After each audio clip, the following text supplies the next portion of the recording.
Assalamualaikum warahmatullahi wabarakatuh.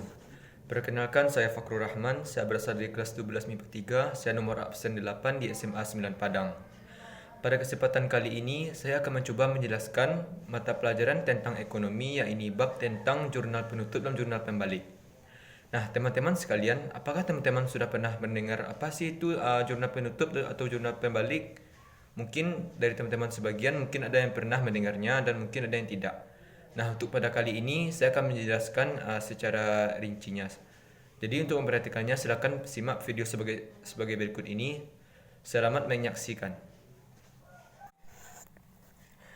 Nah, sebelum itu saya sedikit akan menjelaskan kaitannya dari jurnal penutup dengan jurnal pembalik. Jadi, jurnal pembalik dan jurnal penutup merupakan salah satu tahapan dari siklus akuntansi. Namun, kedua jurnal tersebut memiliki sifat yang berbeda. Jurnal penutup adalah tahapan yang harus dilakukan pada proses akuntansi, tetapi jurnal pembalik sifatnya opsional. Nah, setelah kita mengetahui kaitan dari jurnal penutup dengan jurnal pembalik, selanjutnya kita akan mengetahui penjelasan mengenai jurnal penutup. Jadi, jurnal penutup adalah jurnal yang dibuat untuk memindahkan atau menormalkan atau mengnolkan saldo perkiraan sementara sehingga perusahaan dapat mengetahui laba rugi bisnis selama satu periode. Saldo yang perkiraan sementara yang dimaksud ini adalah perkiraan normal dan perkiraan price. Jadi, dasar yang digunakan untuk menyusun jurnal penutup yaitu dari kertas kerja atau working paper, kolom laba atau rugi. Di dalam jurnal penutup terdapat 7 tujuannya. Jadi, adanya jenis jurnal ini tentu karena dapat memudahkan proses pekerjaan hal-hal yang berhubungan dengan akuntansi. Dan berikut tujuan-tujuan dari jurnal penutup ini. Yang pertama yaitu untuk menutup saldo yang terdapat pada semua perkiraan sementara, sehingga saldo perkiraan menjadi nol. Dan kedua tujuannya yaitu untuk menunjukkan saldo rekening modal yang sesuai dengan akhir periode. Dan yang ketiga, memisahkan transaksi akun beban dan pendapatan dari saldo periode sebelumnya. Dan yang keempat, menyajikan informasi keuangan yang sebenarnya dari suatu perusahaan setelah dilakukan tutup buku.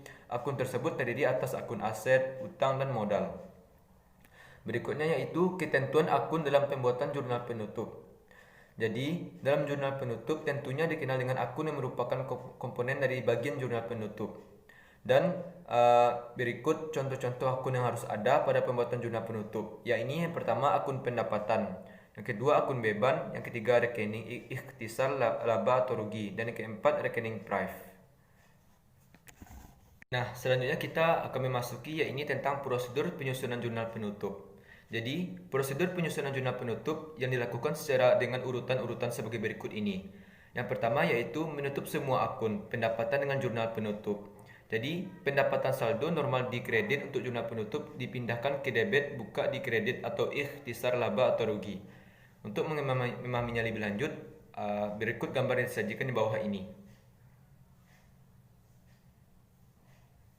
Nah, selanjutnya yang kedua yaitu menutup semua akun beban dengan jurnal penutup. Jadi, beban-beban saldo normal di debit pindahkan beban ke kredit, buka di debit atau ikhtisar laba atau rugi. Seperti gambar di bawah ini. Dan yang ketiga, prosedur penyusunan jurnal penutup, yaitu menutup akun ikhtisar rugi atau laba atau rugi ke akun modal. Dan menurut ketentuannya yang pertama yaitu jika perusahaan memperoleh laba, yaitu laba diperoleh jika ikhtisar rugi laba kredit lebih besar daripada ikhtisar rugi laba debit, maka jurnal penutupnya adalah seperti gambar di bawah ini. Dan ketentuan yang kedua, jika perusahaan menderita rugi, yaitu rugi diderita jika ikhtisar rugi laba debit lebih besar daripada ikhtisar rugi laba kredit, maka jurnal penutupnya seperti gambar di bawah ini. Dan selanjutnya yang nomor 4 prosedurnya yaitu menutup akun price ke akun modal dengan jurnal penutup. Seperti gambar di bawah ini.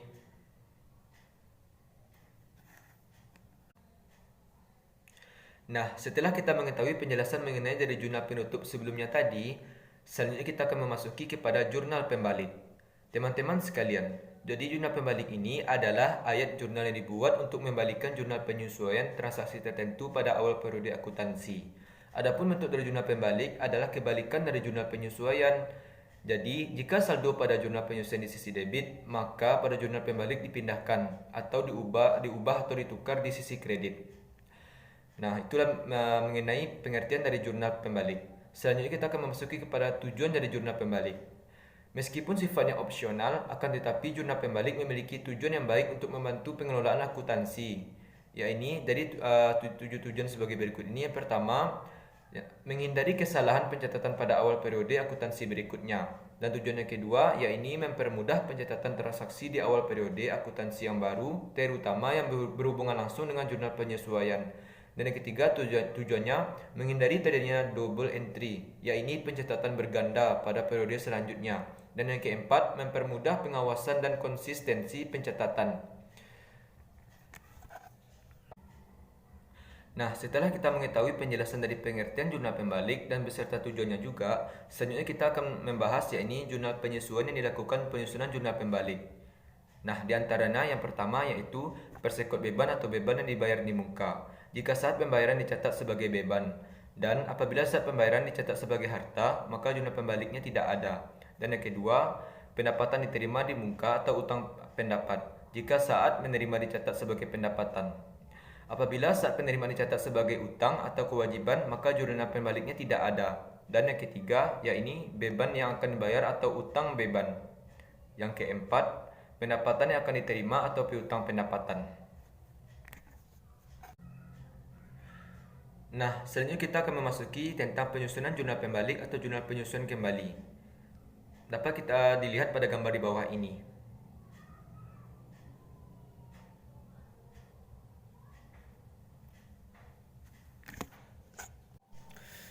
Nah, jadi itulah bentuk uraian materi yang telah saya jelaskan mengenai bab jurnal penutup dan jurnal pembalik. Jadi, setelah saya menampilkan ini, mudah-mudahan ilmunya dapat bermanfaat bagi kita semua. Amin, amin, ya rabbal alamin.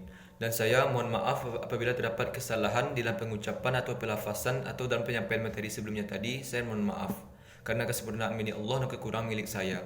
Wabillahi taufiq wal hidayah. Wassalamualaikum warahmatullahi wabarakatuh.